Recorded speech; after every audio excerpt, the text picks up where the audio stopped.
ஒரு retail trader stumble ஆகுற ஒரு ஒரு இடம் என்ன அப்படின்னு பார்த்தீங்கன்னா சார், மணி மேனேஜ்மெண்ட். ஸோ ஒரு மணி மேனேஜ்மெண்ட் பண்ணும்போது ஆப்ஷன் ட்ரேடர்ஸ் என்னென்ன விஷயங்கள் பார்க்கணும்? ஒரு ரீட்டைல் ட்ரேடரா வர்றவங்க மார்க்கெட்ல money management, option trading point of வியூல எப்படி சார் பண்ணணும்? ஃபர்ஸ்ட் ஆஃப் ஆல் என்னன்னா, மணி மேனேஜ்மெண்ட் இல்லைன்னா யாருமே மார்க்கெட்ல சஸ்டெயின் பண்ண முடியாது. அது எல்லாத்துக்குமே பொருந்தும், ஆப்ஷனுக்கும் பொருந்தும். ஸோ ஆப்ஷன்ல பண்ணும்போது நம்ம என்னன்னா, ப்ரீ டிஃபைன்ட் ரிஸ்க் இருக்கிறதுனால, நீங்க என்ன பிளான்ன்றத முன்னாடியே முடிவு பண்ணிடுறது மட்டும் இல்லாம, லாட் சைஸை இன்க்ரீஸ் பண்ணக்கூடாது.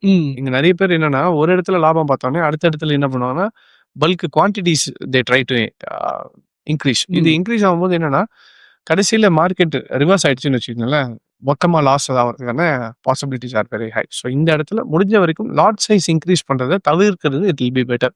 ஏன்னா சின்ன கேபிட்டல் தானே, அதனால நான் லாட்டை இன்க்ரீஸ் பண்றேன் அப்படின்ற இந்த முறையில போனோம்னா நிறைய பேர் நஷ்டமானதுக்கான ரீசனா இருக்கா. ஓகே. ஸோ உங்களுக்கு ஃபண்ட் என்ன இருக்கும், இப்போ இப்படி வச்சுக்கோங்க, ஒரு அமௌண்ட் வச்சிருக்கேன், இதுக்கு ஒரு லாட் பண்ணலான்றது ரிஸ்க் மேனேஜ்மெண்ட் தான்.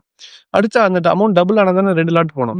நம்மளால என்ன பண்ணுவோம், இதுல ஒரு 10% வந்தவொடனே உடனே லாட்ஸ் இன்க்ரீஸ் பண்ண ஆரம்பிச்சிடும். ஸோ இந்த மாதிரி முடிஞ்ச வரைக்கும் லாட்ஸ் இன்க்ரீஸ் பண்றதை தவிர்த்தீங்கனாலே இட் வில் பி பெட்டர்.